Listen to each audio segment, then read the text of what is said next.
বীৰত্ব প্ৰদৰ্শনকাৰীসকলক সন্মান প্ৰদৰ্শন কৰিবলৈ তেখেতৰ মৃত্যুৰ পাছত ঘোঁৰাসহ মূৰ্তি স্থাপন কৰা দেখা যায়।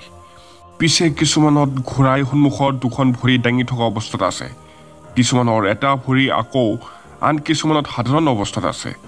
আচলতে ঘোঁৰাৰ এইবোৰ অৱস্থানৰ দ্বাৰা একোটা বাৰ্তা প্ৰেৰণ কৰা হয়। কি এই বাৰ্তা? ইয়াৰ ওপৰতে আজিৰ এই ভিডিঅ'।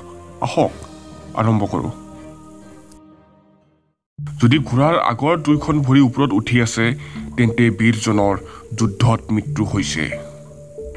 যদি ঘোঁৰাৰ এখন ভৰি ওপৰত উঠি আছে, তেন্তে বীৰজনৰ যুদ্ধত হোৱা আঘাতৰ পিছত মৃত্যু হৈছে।